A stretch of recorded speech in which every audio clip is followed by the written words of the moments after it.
Hey, welcome back to another episode of Split Screen Gamers, where a couple nerds talk about video games. And today we got a lot of things to talk about. I don't know if you guys saw the new Hellraiser trailer. Oh my gosh. If you don't know about the history of how Hellraiser has had successes and failures, and pretty much we've been trying to get a game for that for forever. Speaking of games that we're anticipating, Outer Worlds was going to have a price tag of $80, and then Xbox made the right decision to, you know what, we're not going to follow the trends, we're going to drop the price. Then Chris has a special Robocop spoiler review, that and much more on Split Screen Gamers. Now, put your headphones on, get your tea ready, and let's get active. Your weekly power-up of video game news, updates, and industry buzz. From blockbuster releases and indie gems to hardware drops, studio shakeups, and everything in between, we break it all down. This is Split Screen Gamers. My guys, what's up? What up, dudes? I was trying not to laugh because Chandler was doing like a slithering snake dance during What? the whole intro. He was? I didn't even notice. Like this. Yeah, I was, bro. It was That's why kind of my like face is all red because I was was trying to laugh. Wait, do it again, I Chandler. noticed, bro. Yeah, wait. Say Can you do it again, bro? Yeah, through the intro. Yeah. What's up? Can you do it again, bro? I didn't see it, dog. Oh yeah, sure, dude. Oh, I'm not gonna lie, bro. That's seducing me right now. I'm not gonna lie. It is, right? That's seducing Dude, it's me like right now, bro. it's like I'm like the snake from the Jungle Book, bro. If you straight up. If you want to see, I got see Chandler, this is literally the same move that must have seduced Eden in the garden, bro. There's no way. Yup, dude. Yep, No, for straight real. up, If you bro. want to see it, check out the video. Our videos are on Spotify and on YouTube as well. If you want to watch the video, because some things we do on video, and Chandler is the star of that. But if you're just listening on audio, you can definitely keep up as well. But first, on this smorgasbord of content to talk about today, oh my goodness, that Hellraiser trailer. Did you guys see it? Yep, Dude. Yep. All tits and gore, dude. All tits Yeah, they and went sexy. as you should with the Hellraiser. Like, Yep. if you're gonna do Hellraiser goes all in. Yeah. On the gore, the Yeah. sex, the Yep. horror, Yeah. and man, they totally went for it and nailed it. Like, that's for me personally, as a big not only horror fan but Hellraiser fan too, especially. Same. I have a Pinhead figure right up there. 'cause Wait, are I'm you a serious? giant nerd. Oh yeah, Yeah. you do, bro. You do. Yo, send a pretty picture of dope. that. I want to add it to the podcast so people can see it, if you don't mind. Okay. Yeah, that's tight.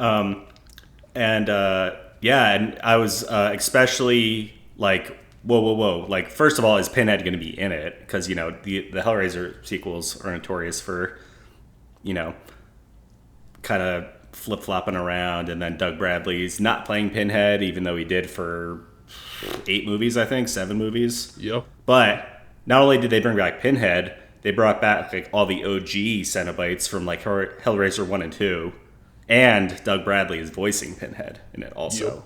Yep. Whoa. And I'm like, man, this checked like Yeah. every box I could think of. Like, it looks so cool. And first person, wandering through hell, like ripping apart bodies and puzzles, and yeah, it looked amazing. Like, I was amazed. Like, it looks perfect. Hopefully Same. it stays that way as we learn more about it, but Yeah. Yeah. looks really good. And like nobody expected it either, Chris. Like nobody No, I expected have like no idea. yeah, I saw it on because I sent you the trailer, bro, and David, but I saw the thumbnail on YouTube in my feed, and I'm like, a Hellraiser game. I didn't realize you like. I mean, you can make a game out of anything, but like, I didn't realize that was such a that was a particular IP that you could make a game out of it because it's so specific and Yeah. stuff. But yeah, you can, you can, and they showed it Yeah. off, and I'm like, damn! I was like, holy cow, because they did not hold back at all. Because I saw the Red Band trailer, and there's also a censor trailer on like PlayStation. Oh, is there? And yeah, there's I a didn't know censor that. I didn't even bother version. with that one. Yeah, there's a censor version, and Is I'm it like, 5 seconds long? yeah, it literally. Yeah, it's how do you about 5 censor that seconds. trailer? That's crazy. Right. Shit. I mean, I don't know, dudes. I honestly don't know. But yeah, it's like they censored like the sex scene, and it's not as much of a sex scene. It's you can tell it's implicit. And they basically cut down a little bit of the gore, but I'm like, Hellraiser is so like extreme. It's like the closest thing from like a grindhouse movie. It's like the closest thing you could get from like going full grindhouse. I call it like if BDSM was a horror movie and like they had monsters and stuff. Ugh, that's a crazy description. Yeah. That's too accurate though. It's very accurate. Yeah, like literally, it's like very disturbing, very disgusting, right? Gross, and it's like, but it works. It works, and I'm not really like into like super gross horror, but I like the first two Hellraiser movies because I think they're good movies, and also too, the first one was directed by Clive Barker, which, you know, he's a writer, he's a book writer, so it's interesting that he took his story and adapted it himself and made a very popular IP. So, but I want to tell you guys this because I actually came across this whenever I saw the trailer and like saw like the everybody else is like the big YouTubers like talking about it. It was like, we're getting a Hellraiser game, and apparently there's never been a Hellraiser game before at all, which is the other reason why I was so shocked to see like they're making a Hellraiser game, because I thought it was unadaptable because, well, the content you get out of the game, well, especially you know? since the franchise is old too. Like, Yeah. am I wrong on that? We're talking late 80s. Right. 80s. It was What an interesting 87, callback. I think. Yeah. At least we I still, think you it know, was- we got the Halloween. What was that game called? Friday the 13th. We Yeah, so we got we got that the game. we got the Michael Myers esque. Is that, which one is it? I'm tripping right now. Oh no, Halloween's the- Michael the- Myers. Friday the 13th is Jason. Jason. So yeah. we got the like that type of, we got that game. But those movies are still being made. Like, it Yeah. might be 5 or 6 years before they're made, but they're still being made. But like, Yeah. Hellraiser, like, are you serious? Like, I haven't Yeah, seen. I don't even remember the last time I watched that. I mean, I think I was really small when I saw the first one, and Same. they haven't come out. Like you said late 80s was the last one, Chris. Yeah. Or No, that was no. the first. The last sequel is probably. I mean, it's 2000s. definitely been a hot minute. Like, Oh, there was the one maybe. on Hulu. Oh, they just did like a remake on Yeah. Hulu a Oh, you couple serious? years ago. Yeah. Oh, Yeah. But That's that's good. you know, a total revamp of the series. Yeah, but prior that's good, to that, you know, they had done a sequel that everyone kind of hated, and that might Yep. be I want to say 10 years before that, maybe something like Yeah. that, maybe less. I don't know. Like, the thing is, like, you guys know about this. I only have glimpses of Pinhead from when I was a kid. Like, I haven't watched them recently, but I need to check them out. But I know he's a cult. Like, Little Pinhead is like a cult classic character. So Yeah. Yes, that's one of those, for sure. and he's a horror character that people love a lot. I just remember being super freaked out about him. So I need to go back and check those out before I play that game, though. Which If I fun play fact- it, dude, I don't know, dude. That's a Chris game, Yeah. dude. That's I can't- a Yeah, that's a. yeah. I'm tempted, but it's like in first person. I'm like, but you There's can gonna like be lots bite of blood and nudity and Yeah, I it's don't a know. lot. Yeah, But I don't know for the the nudity is channel. one thing, you know, like, but it's the blood and stuff. After a while, I'm like, I just go, oh, you know what? I think I just want to go play Animal Crossing. Like, it's like Yeah. the exact opposite, Totally. literally. Literally. Fun fact, since you mentioned a bunch about Pinhead, David, in the books, he's actually not called Pinhead. He's actually not given a name other than being called a Cenobite. So when the movie came out, basically people called him Pinhead, and it just stuck. It just stuck from there. Oh. So because that's that fun fact, fun like movie fact and stuff. But yeah, because Clive Barker, not to go on too much of a side tangent. For once on this podcast, I actually know information about what we're talking about. That's crazy. Clive Barker wrote the original novella and then later adapted it, wrote it, directed it for the first film.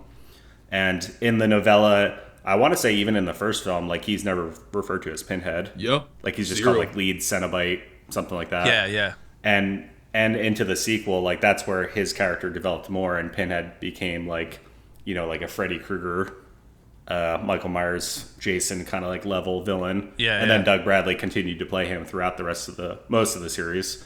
And it was to the point, like, Clive Barker wrote like his sequel to Hellraiser, which is the Scarlet Gospels. Yeah. And being called Pinhead is actually like addressed in the novel that like Pinhead doesn't like it, and it's almost like slander against him, like it's calling him a name he doesn't like. it's a Oh, weird, really? Got Yeah, you. it's a funny I- development, yeah. but I think, and we'll obviously later go into this when I talk RoboCop, but I think what the interpretation I got, granted we're talking about a 2-minute trailer, but I definitely got the vibe like, and I saw it Saber Interactive, by the way, which I know that's what I was just about to look into. So that's the studio. I played that game. Yeah, played that game. And what it else definitely feels like. What? Say it again. Sorry, what else did they make? You guys said. Warhammer Space Marine 2. Got you. I actually played that game, and it's so good. I highly recommend anybody playing that game because it's so good. And Saber Interactive, like, is definitely, I would say very respectable, like, publisher and developer. So tight. Yeah, I haven't played those. Go ahead. It definitely feels like a like love letter to the series. I think is the best way I've heard it described as for RoboCop, and then I got that vibe for this too. Like you can tell it's them bringing back like Doug Bradley, the original Cenobites. I get the vibe of the original films. The original score is in it. Like as soon as that score hits, I'm like, ooh yeah, that's like it's like a drug in my veins. I'm like, yes, that's what I need to hear and see. And so that got me really excited for it. Granted, we have like a announcement and a teaser trailer, so I'll be curious to see as it, we get more footage and gameplay and whatever. But I definitely like the vibe I got made me excited for it. Like I feel like it seems like it's in good hands, and I hope my feelings about that stay as we learn more about it. Is Pinhead is Pinhead a so Cenobite is like what like a, so I'm gonna go watch these movies. I'm gonna check out the movies. I know you said there's like 7 of them, so we'll see how far. You don't have to watch all of them. Just the first two. Just the first two. Yeah. I need to go. If you're really committed, I'd say go up to 4. Gotcha. Yeah. If you're really committed, but you can tap out it too if you want. He looks like a creepy character. Yeah. He's awesome. He's great villain. Perfectly acted by Doug Bradley. Also, horrifying, dude. If you're playing, so are we in that trailer? I can't remember. Are you? So you're playing a person navigating through hell. Yeah. So it looks like in search of your girlfriend. Who got taken by them. And while you were having sex, it's crazy. Yeah. Oh yeah. Which of course. That dude that's you're playing as in the game. I'm assuming, but you're playing as in the game. He kind of looks like Cal Kasten from Jedi Fallen Order or Jedi Survivor. Like he kind of does, like with a more of a beard and stuff. I just want to point that out because it's his prequel story. It's his prequel story. It's like before he was a Jedi, he faced the demons of hell with Pinhead and the Cenobites. So, but yeah, y'all. But funny, I wanted to mention this, David, because you were talking about Cenobites, but Cenobites actually call themselves not directly, but they're just considered like angels. Oh, but really? What they do, yes. But, what they do is something that we wouldn't consider as angel-y. They're like angels of hell. Exactly. That makes sense. They're they're like angels of hell and stuff. But yeah, what they do is totally fucked up. So, but I wanted, before we change topics, I wanted to tell the story of why we've never gotten like a Hellraiser game other than the content that is in Hellraiser being super graphical, super violent, is because for the longest time, like the rights were kind of like hard to like get from Clive Barker. So it was for like him to be like for him to agree to a game, and he actually did try to like, or I say he did, but it was a company back in like the late 80s, early 90s that were trying to make a game out of Hellraiser, but the company decided not because it's super graphical, this is gonna get us canned, this is gonna get us in trouble. Yeah, that's not the reason. The reason why, and I told Chris this during Helldivers, but the reason why is because they were told that they would make more money developing church games for churches and stuff. Are you serious? For their business? Yes, I'm opposite end of the spectrum. Yeah, I'm being dead ass serious. So we no way, you can't. Yes, dead ass. I'm being serious. Like educational, like church, like for Christian schools. Actually, that probably sells a lot. I used to play those, so that probably does sell a lot. I understand. I'm sure it did. Yeah. But still, the irony of it is hilarious. Yeah, literally. That's so funny. That's so hilarious, bro. What are the chances that you got the opportunity to do both sides of the spectrum? Like, imagine making church games and then going to make a Hellraiser, being like, "Oh, bro, we're just trying to make sure that people understand the Bible, bro." Like this Yeah. is what you get if you don't play these church games we made over here. So they're like circulating the money a little bit. Yeah, Go dude. play this game And too, so you can make a decision, educate decision on where you want to go in your faith. Like Yeah, straight up, dude. Straight anybody who up, plays like, Hellraiser is gonna be like, dude, I'm just giving my life to Christ right now. Like if that's literally, he's like, I can't do this, man. And they're like, we have a game for you. It's like, oh, That's really? hilarious. Okay. Oh man, Dude, I'm But, excited, yeah, bro. That looks sure dope. that. I feel like we Yeah. need more. We have like since the, I really think what sparked the, not revolution, but what really snapped horror games back into the mainstream media was obviously YouTubers. But the YouTubers, Yeah. I honestly believe it was that very first, when the Outlast hit, it was like it went viral out the wazoo, and then everybody started making games like that, escape games where you have to hide, etc. And Yeah.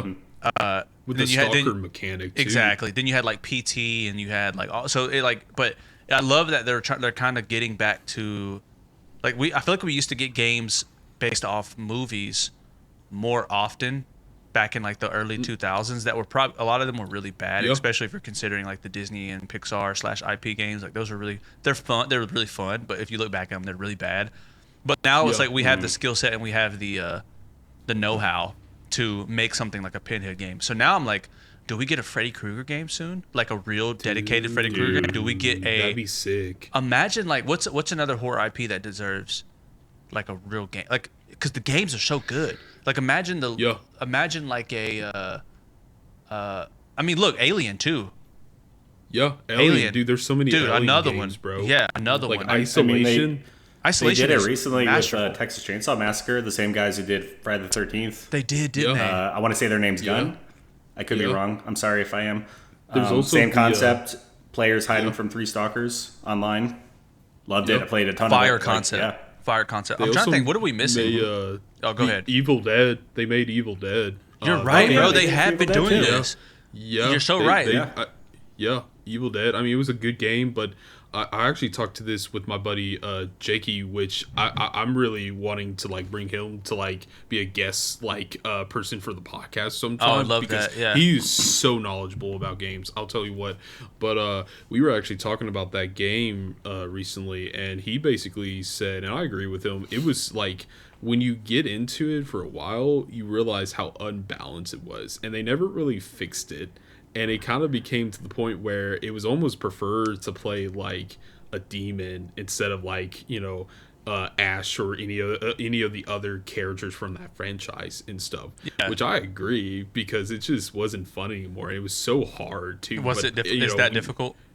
Yes, it was annoying, dude. I actually quit playing the game after a little bit. Like I didn't even reach like 20 hours in that game. But it was fun, but it's just difficult at the same time. Yeah. So but yeah, dudes, we need more horror games. We do, bro. We do.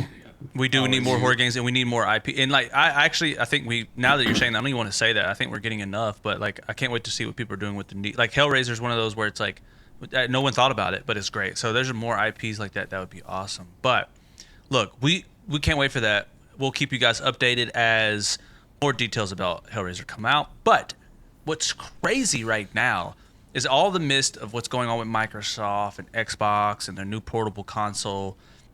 IGN today, Xbox has announced that it will not be selling The Outer Worlds 2 or any of its holiday games, for that matter, for $80 after all. Instead, it will be kept at $70. An Xbox spokesperson shared the price changes with IGN today. They said specifically, we're focused on bringing players incredible worlds to explore, and we'll keep our full-priced holiday releases, including The Outer Worlds 2, at $69.99, in line with the current market conditions. Refunds and reimbursements for those who have already pre-ordered the game for $80 will be available via whatever storefront or location the game was bought at. And it said, let's see, this came after lastly they were our games are gonna be $80. So, guys, did Xbox just actually listen to the players? Yeah, I would say so. Like I feel like this is both a W for like consumers and for gamers, and for Xbox too, because they're lowering the price to a more reasonable price point now, to where gamers are like, okay, I can pick this up now. It's not going to be like close to $100 like it was, and that's like a big contention right now. Is like with these new like increased pricing in games and stuff, where like they're almost like tipping that $100 price tag, and a lot of people are like kind of considering not wanting to play video games anymore because of it, because they could see how it could get out of hand and whatnot. But I also think it could be like an L2 for Microsoft. It's weird. It's like a W and an L at the same time. It's a W because, well, more profit, more units being sold, that's gonna increase their revenue stream.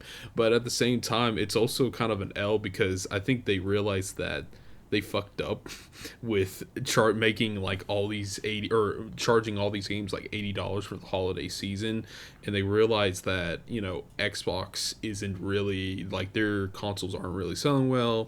A lot of people aren't picking up Xbox games on other like devices like a PlayStation or PC because, well, the price tag. So it's like, you could either buy this $59.99 game that's better, fun, getting like critical reviews and stuff, or you could spend on an $80 game that you have no idea is going to be good or not. So it's, pick your poison, I guess. So well, I'm curious about what you guys think though. So I think a big thing, I think we have to realize that Xbox is in a very, very, very tight space right now, and I think they have to play their cards very right. Like I think, and I know it's like quite the claim, but I think my prediction was 100% accurate when I said they had to drop the bad news about the layoffs at Microsoft pretty soon, because the holiday season is coming up. They even used the wording in this, like, we're keeping all of our holiday releases at $69.99. So they know that this is a tight place for them.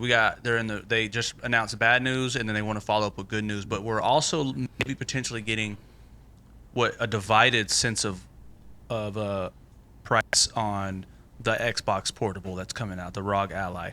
So I think that, if you guys don't know, they leaked the prices, and they're thinking that the original Xbox Portable is going to be, or sorry, the standard one is going to be something like $699. Why is everything $69? First of all, I don't know. $699 bucks. Know. And I think go ahead. The Illuminati. I think it's because games have the Illuminati, like the music industry. Literally, bro. I don't know. Literally, it's something like that. Literally, tinfoil hats, y'all. Tinfoil hats. So they also, like, they're saying that the one step up from that is going to be $1,600, which is, it's like crazy. Yeah, apparently, like, they haven't released it yet, but I was watching the Linus Tech Tips video, and he was running through a bunch of consoles, and he was like, I have on good authority that the leaks may be true. And his son was like, yeah, but is it actually going to be that price? He goes, it's going to be that price. And so, I mean, look, his Linus Tech Tips, so I'm sure he has an in, but I look at that and I'm like, okay, cool. Like, for some people, that's just completely out of the market. Xbox has to play their cards right.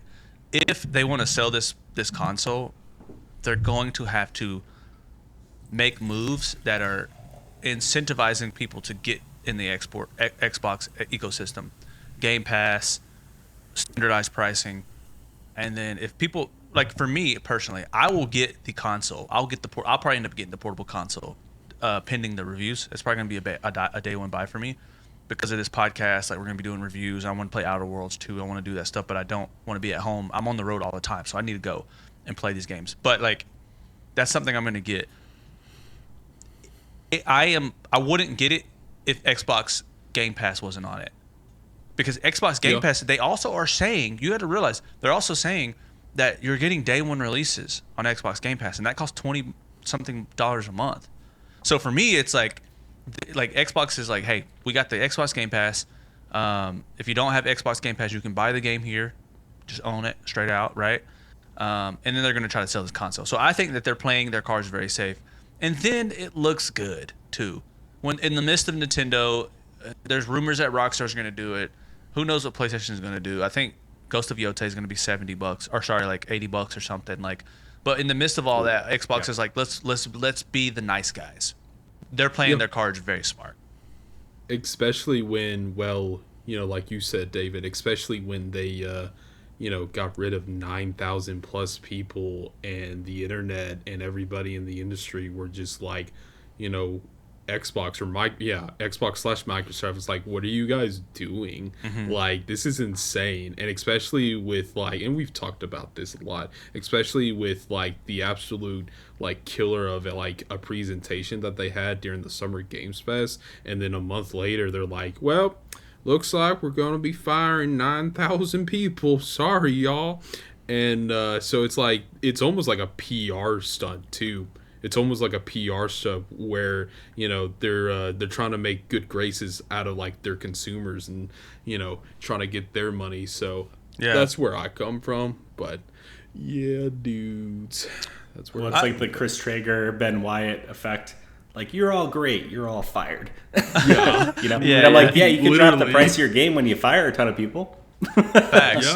Facts. Yeah. And by the way, $70 is still expensive, by the way. It is. Let's be clear. That's still a lot for a game, though. Yeah. We're talking about a $10 price difference. If you're already spending that amount of money, it's like $10. What's that going to do? It's still expensive. Yeah, it's already expensive. Yeah. Like, it's not that great. Like, if it was going to be 80, you dropped it to like 50 or 40. Like, that's another thing. But like, it's not that great, guys. Like, no. Yeah. I'm not 100%. Yeah, I don't like it. It feels shady. Yeah. I don't like it. No, I still remember feels fake. Exactly, Chris. I still remember like when most games were like $59.99. Like, that was like the standard for a while. Yeah. Except for like if there was like an HD remaster of a game, and so that would be like almost like $29.99 or $39.99. It really just depends on the game. And then for like anymore. Not anymore. That's wishful thinking, y'all. So we are in changing times. We are. You know what's funny about that price tag too is like, it's so ingrained in my head. Like, I think that's why a lot of people are angry about it, because, hey, look, I've always been an advocate on this, and I won't go into it here, but I've always been an advocate on the podcast here that the price thing is not too much of a thing for me. When people like, Outer Worlds 2 does look amazing. Like, if you watch that direct, it looks amazing. We know that GTA is going to be amazing. So for me, I was ready to drop that money on it. But I do understand the argument, which is that it can get out of hand. Because like, at what point does someone go, I think my game is worth $150? Which for me, that's too much. Like, I don't want to pay $150 for a game. So like, I get that it's out of hand, and so there has to be some player in the market that's going to come in and standardize it, or not standardize it, but figure out a way to I guess quantify the game's worth in dollar and in actual quality product. And so that's a hard thing to do, because we're talking about entertainment. I mean, what's the reason I should go? It's easier when you're looking at movies, for example, and it's like, I'm going to pay, like, I don't know if you guys know this, but The Odyssey is sold out a year in advance in IMAX 70mm at the Regal here in Nashville. I tried to get tickets. They project 70mm IMAX here in Nashville, and it's like, we have a theater that does it. And I'm like, I was ready to go. I go there. It's only front row tickets, but the tickets cost $32 for a seat. That's high. Wow. But you know what you know what you're paying for. You know that you're going to get it projected in the way that Nolan wants you to see it, and they're going to project it on. So, but with the gaming thing, it's like games have been stabbing players for so long. Ubisoft has. We use Ubisoft as the example because they're like the ones who did it a lot, and people were like, Ubisoft sucks. They would stab people for years, and so look, sorry guys, you got to earn our trust again. And so I think Xbox is this is them doing that. They're going, we're going to earn your trust again. We're trying to make original IPs that are fire, and we're trying to give it to every platform. Just buy the game at $60 or $69.99. And I missed my point there, but I was trying to say it's so ingrained in players' head in our age group, because I remember when I had my first job, and that $59.99 price tag for a new game was something I thought about a lot. And I always knew that with the tax, it ended up being like $65 and some cents. And so I remember I'd come away with my check be $150, and I'm like, it's just enough to like pay for some gas, go to GameStop, pick up the new Uncharted, and then go home and like play it. It was like, I think we've all grown up with that, and that's the people who are playing the games. We've all grown up with that, and so you're gonna have to give us a wreason why why our entire childhood is different now. Why is it? Why am I paying $70-$80 for a game now? Why am I doing that? And it can't just give that inflation excuse, because because like yes, that's a real thing. It is more expensive to make games. Games are harder to make, right? But you can't like. I'm okay with playing the game if you give me a reason to play it, and if you're saying it's just to pay people, like it takes a lot more people to make the game, then I call BS because you're firing the people and there's crunch culture. So like the crunch culture, what are they getting overtime? Like what's I don't know. So all that to say, like, thanks Xbox. No, I agree, dude. Thanks Xbox. Yeah. What was the game that we were like? What there was one where we were like, we're not gonna buy it if they don't fix it. Remember that Subnautica. Yes, it was Subnautica 2. Yes, I felt that way about. Yes, I felt that way about, and I'm still not gonna do it unless they figure something out there. But I felt that way about. I was starting to feel that way about almost like Nintendo too. I'm like, they're kind of just bullying people, and I'm like, man, I went to Target. I was like pulling up to Target today to do something else, or pulled past it, and I was like, what if I just pull a Chandler, stop there, just walk in and see if they have them, and just get like 2 of them, one for my friend who wants one, and just like he'll pay me back. And then I was like, you know what, dude? If I get it, it's gonna like I'm gonna have to get a game for it, and it costs $80, and now I'm looking at like damn near $1,000, a couple $100 from $1,000. I'm like, I'll pass by. But it's getting to that point where like, dude, that's and all that to say, that's a lot of money. I love that Xbox did this because I'm like, okay, cool. Like I'm picking up the Outer Worlds too. Thank you. See what I'm saying? Yeah. That's all we want. No, That's all we want. Well said, David, by the way. That was actually very well said. I wanted to add something to this conversation. Yeah. And this might be viewed as like kind of like a side topic, but it's also kind of like it correlates to this. But Rockstar has already like projected that they will be making all their money back from like GTA 6 within like a few days. Like, and my that's question believable. for that, yeah, that's so unbelievable. And my question is, at what price point? What price point do you guys have it at that you're planning on having this game to be, sold at? Because if it's like $69.99, I can see that, I can believe that. But if you're like, pricing this as the rumors have said over $100 or $99.99. That's definitely believable because they spent $2 billion on this game. But yeah, what price point do they have this at? What like marketing, business, like economical minds do they have at Rockstar Games that are saying, yeah, if you price it at this, you'll make your money back in like a week? And I'm like, that's just crazy to me, y'all. Very good point. Very good point. Because like that's also leads into my point. I think we agree on that, which is like, look, the thing is about, Rockstar actually, I think Rockstar would be able to do that even if they price it at $70. I think they would still be able to do that because the absolute cultural phenomenon that GTA 6 is going to be, I think it's even less.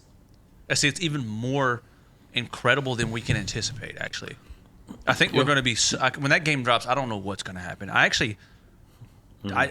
legit think there's going to be like a weird, not COVID. I know this is crazy to say, I was thinking some about sort COVID. of like I was literally thinking people, about people that. are literally. I don't think because I'm not joking. I'm not joking. Count me out for a month. I'm out of here. Like I'm being dead serious, and you can't tell me I'm a freelancer, so I have time off. You can't tell me the guy who when they put that release date out, there's someone I guarantee there's an increase of PTO requests. Absolutely. Totally agree. Yeah, 100%. Absolutely, bro. It's going to be insane. And so, and all it's funny because we're not talking about just the guy who pushes carts at Walmart like I used to do and asks for PTO. We're talking about the manager's also asking for it. He's like, no, I'm taking that. I'm playing GTA 6. And so all that's going to happen. Straight up. But what all that to describe and help you understand that, like, even if that game is so popular, if they raise the price to $100, people are going to buy it. Why? Because they have given you a quantifiable thing to look at, which is a track record that is unmatched. Mm-hmm. And so if that game comes out, it's like dude, I'll be honest, man. I don't want to, but if it was $150, I'm buying it. Yeah, I'm GTA 6. It. Like it's GTA, it's Rockstar too. Yeah. Like they are like considered like the greatest developers of all time for a reason. So there's no denying that. So it's whatever they price it, I'm going to pick it up. Like, they're not going to do that. I'm going to get it. Yeah, What's up, Dave? I'm not. They're not going to do that because that'd be dumb. But because that does eliminate a whole section of their buyers base, which is like parents buying it for their kids. Like parents probably going to say, 150. There's this game over here costs $70. I'm looking at it. Let's go play Banjo Kazooie. Like, it's like, bro, like no, but they're not. You know what I mean? Like that's what they're going to say. So, but anyways, all that to say, they give us a reason. Yeah, I remember my mom, actually me, my mom, and my brother Gavin and Zane was probably there too, but I had an Xbox 360 and I wanted to pick up GTA 4, and my mom was like, can I see that game? Uh-oh. And all she was worried about is like, you know, whether or not it was like super violent, and the guy there was like, oh, they're kids, they'll forget about it. And I'm like, I have never forgotten about that game. But Was it GTA 4? Find us. Yeah, it was 4. That game is It was awesome, 4. man. I think that might be, Dude, that's up there with like underrated. top 3, bro. Dude, 100%. It's such a good game and with a great protagonist. That was actually the last GTA game that actually had one protagonist before they did the multiple protagonists in their games now. So it's kind of like an archival thing where you look back, it's like, wow, that was the last time they did that. So And Rockstar's never done anything with it. They've forgotten about it. Give us something, like, let us get it again. If you can't play it unless you got like a PS3. Are you serious? I didn't realize that. Yeah, They haven't done anything with it. What a They fantastic ignore game, it. Like, too, I don't man. understand. And it's like one of the best ones. Yeah, Yep. what a fantastic game. I remember, like, I think some people forget how much of a, Rockstar's always done this, but they take so many risks.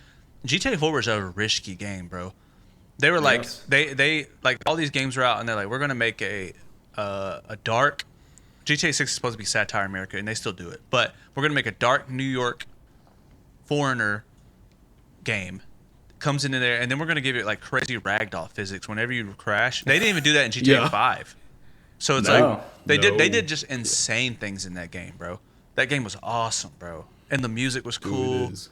Like, it was Yeah. dope, bro. But this isn't GTA a GTA 4 is like- podcast. But GTA 4 is like the pursuit of the American dream, basically. Yeah. right, Yeah. it was awesome, bro. That, Miko Bellic is awesome. I want to play as him again. Same. That loading screen every single time I booted up the game, iconic. Like, doom, doom, doom, doom, Yes. I can't even. It's do it, potentially but their hey. coolest like intro song. Yeah. I mean, GTA 5 is like, actually pretty lackluster. It's like kind of ambiance. But GTA 4 is just Agreed. like badass. You know what I mean? I like San Andreas too. Like How'd San that one Andreas go? had a good one. Yeah. Like that stuff, man. GTA Like, 6's music's got to be crazy. It's got to be fire. Like it has to have the Miami. written Yeah, all they over it. gotta bring it. Yeah, I fact. hope sure. I hope they just use another Tom Petty song. That's what I hope, because Straight they've up. been doing a lot of Tom Petty songs. But yeah, dudes. But Chris, tell us about RoboCop, man. Yes, Tell sir. us about that, dude. Tell us Let me about pull that, out my bro. notes. Ooh, you got notes. First of all, bro. what inspired you to play RoboCop? Like I didn't know that you were into that. Dude, oh my god, I've watched RoboCop since I was too young, probably. Are you I serious? He's remember a huge fan, bro. 100%. He's a huge fan. Shout out to my dad. Shout out. Sorry. There you go. Well, Shout my out to mom knows Mr. too. Davies. Mr. Tom Davies, thank you for introducing me. Most of the the stuff I know now and watched growing up was, you know, my dad being like, "We're gonna watch this," and I'm like, "Okay," and then I watched it. I'm like, "That movie was amazing and has defined my life and continues to do so now." And RoboCop was one of those for sure. And RoboCop 2. I will defend RoboCop 2 till the end. I don't care what anyone says. It's awesome. And then the series ended. We don't address anything past RoboCop 2. No, I remember like my uncle getting me like a RoboCop figure when I was like 6 or 7. Dude, that's dope. Wow. Yeah, I had a big RoboCop figure. I remember, and you could press his. He had a button on like his stomach, and he would say like his catchphrases and stuff. What was the catchphrase? Like what's the most? Like which one do you remember the most? Like "Dead or alive, you're coming with me," or like "Your move, creep," like That's stuff awesome. like that. Yeah. Yeah, dude. And I have a RoboCop figure down here too. Yeah. Stop resisting. Yeah, there's lots of nerd shit around here that the viewers don't see. Like this room I is could tell. so fucking dorky.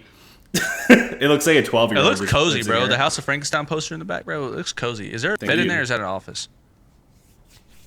No, it's an office. Oh, No okay, bed. got you. Dang it. I was hoping I could. this is where all my nerd stuff is confined to, is this room. But it literally looks like a 12-year-old. Chandler can vouch. It looks like a 12-year-old stays in here. It's such a cool room, man. Nah, it's a grown ass man room. I No, call it's it not. that. Not at It's all. a grown ass man room. I give you more credit, bro. Straight up, man. No. Straight up. It's awesome. I appreciate it. Thank you. No, RoboCop is very, very much one of my favorite movies of all time. I think it was. There's a reason like people still talk. I think people still talk about it, but it probably doesn't quite have the notoriety it probably deserves. Like, RoboCop came out in 1980. Shit, I say that and I forget. Late 80s. It was like, it's very much like a sci-fi film, crazy bloody, but it's also like a satire on the times, on like the news media. Yeah. Like the gore is almost played to like a comedic effect. RoboCop is played to like a comedic effect. Like, it's such a weird hybrid film. Maybe even like ahead of its time a little bit, I think, when it came out. And I think as times go by and, you know, life and news develops in this day and age, it's still kind of like relevant in a way, which is interesting. Like the I don't know how news can be played against something or for something, like the public opinion on something, the leaders controlling the things, right, the corporations controlling things, the corporations who control and made RoboCop, who are like very much like a corporate, you know, what's their public image as opposed to like what's right. Yeah.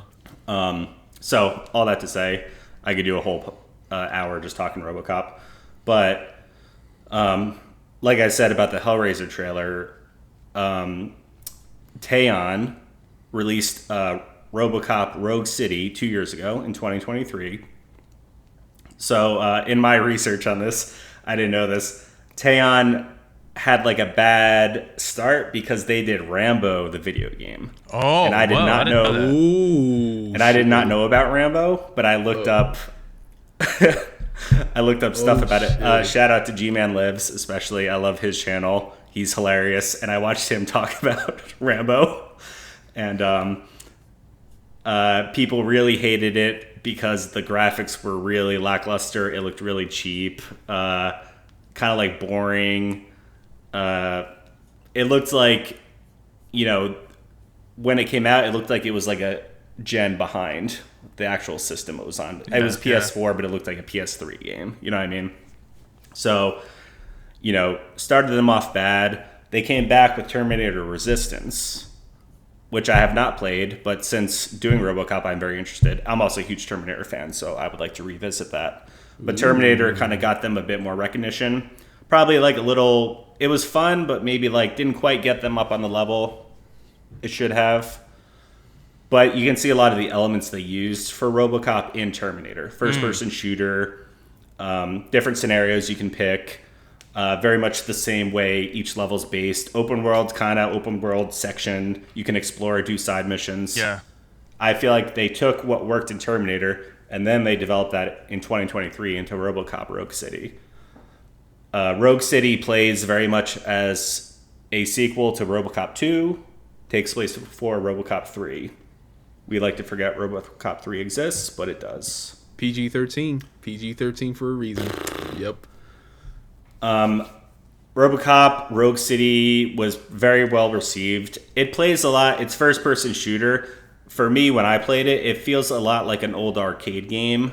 Yeah. You know, you're just like, got your big-ass gun, just blasting away at dudes coming out of the corner trying to shoot you, making your way through the levels. But what set it apart is I feel very much like Rogue City's a love letter to RoboCop. Like, I feel like it was made by people who love RoboCop. Yeah. Not only was it like fun, bloody, mowing motherfuckers down, but at the same time they had like the story. Like, they understand what makes RoboCop RoboCop. What can you explore with him, with his prior life as Alex Murphy?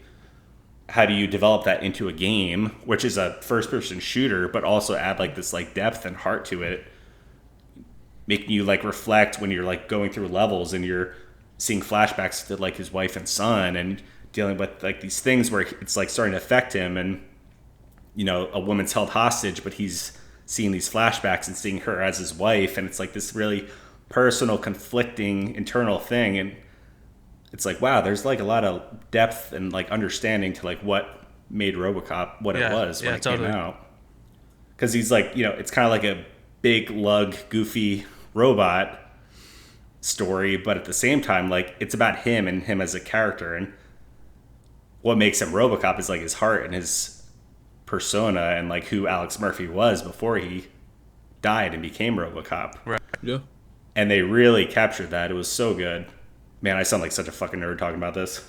No, you good. Dude, not at all. No, that's dope. Yeah, dude. I didn't know that I didn't know that this game was so true to the heart of the movies. So that's like that makes me want to play it. That's good. That's really good. It really is. It feels like a really well done sequel. Okay. The biggest criticism it got was that because Teon's, they're not a giant company, like they're a small contained company. So if anything, the technical aspect of it was a bit spotty at times. There's a lot of glitches. There's a lot of characters talking. They don't talk. They don't match the dialogue. Yeah. They're not in the position they should be during a dialogue scene. Like they're off over here instead. You shoot an NPC or whatever, and they're kind of like flailing and it looks weird, or something's glitching on the floor. It looked not quite up to par. If anything, I think the graphics are its biggest criticism. Got you. That people seem to look at, which I agree. Like, yeah, I see it, of course. But story wise, I think it delivers on all the things RoboCop should be. That's what's up, man. So then they recently came out with I guess it's technically a DLC, but it's basically a follow-up to Rogue City. This is a mouthful. RoboCop Rogue City Unfinished Business is the DLC. Which is a dope name. Yeah. It is, dude. It is. So I had it pre-ordered day one. I was playing it. It came out. I was playing it at like 3 a.m., 4 a.m. when it came out. I was actually... I remember you picking that up because I was up late and I was watching YouTube and I was like, "Oh, Chris is up. What is he playing?" Yeah, Chandler probably saw me. It was like, "Oh, he's playing RoboCop. Oh shit!" At 3 a.m. As soon as it was ready. That's how you know you were really excited about something when it like just came out. You had to wait for the download. You're like, "I'm staying up late." I did. Yeah, I really did, and that's very rare. Like I really don't do that. Yeah. So, Unfinished Business.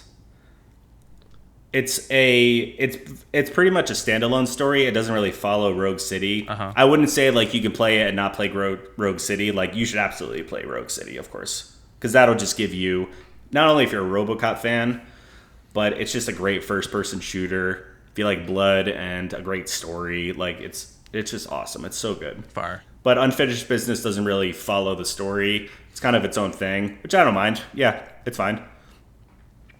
So Rogue City, Unfinished Business, basically picks up after Rogue City. RoboCop is sent to Omni Tower after a bunch of officers are killed in the Metro West police station. And Omni Tower is basically a giant mega complex. That's where you're confined to for the entire game. So it's very much like Dread, The Raid, as you're making your way up the levels. Yeah. You start at the bottom with the poor residents, making your way through the mercenaries that killed all the police officers, slowly uncovering who the big bad is, eventually making your way up to the top, So you basically progress each level. I think one of the things I really liked with Unfinished Business is the environments look really cool. I don't think the graphics improved. Like, sometimes it's good, sometimes it's bad. Sometimes you see the same problem with like the NPCs talking. It's not quite matching. It looks a little off. There are definitely moments. Something will glitch over here and it looks weird. But they introduced a lot of really cool environments. There's like a old 80s like theater you're walking through at one point. What else? Yeah, and like you're walking through like a giant trash compactor level at one point where there's just like trash stuff falling over you. Yo, that's crazy. Yeah, that sounds awesome, dude. So spoiler warning. Anyone who's listening, I'm gonna go into spoilers. Wait, now. I was gonna play it, bro. You didn't tell me that. Oh no, Chris, why? Do I need to? I need to. Here, I'll just turn on my headphones. Go ahead. No, I'm joking. So you learn the big bad is a guy named Cassius Graves. So you learn an interesting concept that Rogue City did not do, but that Unfinished Business incorporates, is you actually play flashback levels, which is cool. Ooh. One of which includes you play as Alex Murphy, Robocop, before he was Robocop. Back in the day when he was in old Detroit as just a police officer. And you learn that Cassius Graves was one of the police officers that you used to work with. Okay. And, you follow that as you go in. Stuff goes down. Cassius's partner gets killed. He's faced with that moral dilemma of, do we kill these criminals? Do we arrest them? What's arresting them going to do? They're just going to be back out on the street.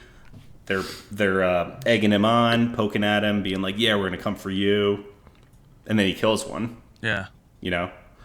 So it's like you see that moral dilemma, and that's what carries over to him being now the leader of these mercenaries that are causing all this. Yeah. Like he's against the violence and the crime. And what's cool about these flashbacks is, you do one as Alex Murphy. There's a woman named Miranda who's you don't know about at first, but she's kind of helping guide you through this security system of this tower. You play a flashback as her, which is interesting.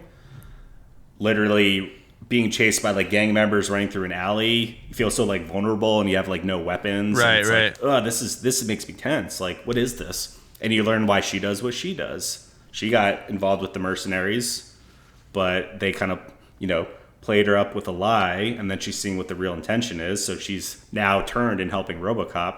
So you see all these interesting twists and developments.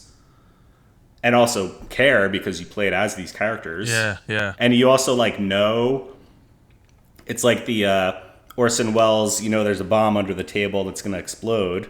Something bad is going to happen as you're playing these levels. Something's going to happen to one of these officers. Something's going to happen to Miranda because of where she is. But when's it going to happen? Yeah, playing the whole time is it going to happen now? Am I going to get busted here? What's going to happen? Who's going to get shot? Who's going to get killed? Something bad's going to happen. So it adds this really cool tension to these flashbacks. Wow, kind of like a Chekhov's gun. It's like there's a loaded gun. Yeah, no, I get that. Love that. Holy cow, dude. Anyway, I've been talking Robocop a lot. I'll try to wrap it up. They introduced new things. There's environmental takedowns. You can grab a motherfucker and bash his head into a fan. You can throw guys down like a garbage chute. Is it a gory game? Oh, so gory. Oh my god. So bloody. That's kind of dope, Dude. though. Yes, it's so bloody. It's amazing. Yeah. You can upgrade your Tech 9 pistol that he uses, like Robocop's standard handgun. Yeah. It's like a grid system kind of where you put these tokens that can increase ammo spread, magazine capacity, armor piercing, stuff like that. So the more you do that, the bloodier and more effective the gun gets. Yeah. They introduced a new gun, which is a cryo cannon, which is basically a Mr. Freeze gun where you shoot it and it freezes. Giant freeze spread. That sounds at dope. whoever's there. I was kind of I don't know if that sounds cool, but when I did it, I was okay, yeah, this is really cool. So it's do people die, or do they just stay frozen? Oh yeah, but the if it's frozen, yeah. And their body falls it's apart. Oh yeah, totally. And we get criticize the graphics a bit, but the graphics on the cryo gun are really cool because everything around them freezes, and then the bodies slowly break and fall apart. That's awesome. After the fact too. Really cool concept. I was totally on board, and I used it a bunch because it was really effective. You could take down a whole group with it. And I think my criticism of Robocop is that you can do a bunch of upgrades when you play Rogue City, but because this is kind of its own thing, nothing really carries over.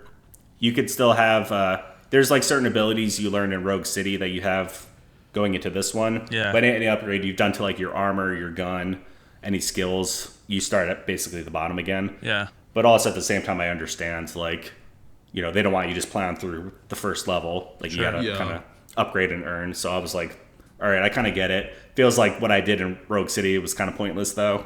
So Sure. I assumed yeah. something would carry Yeah. over, but it really doesn't.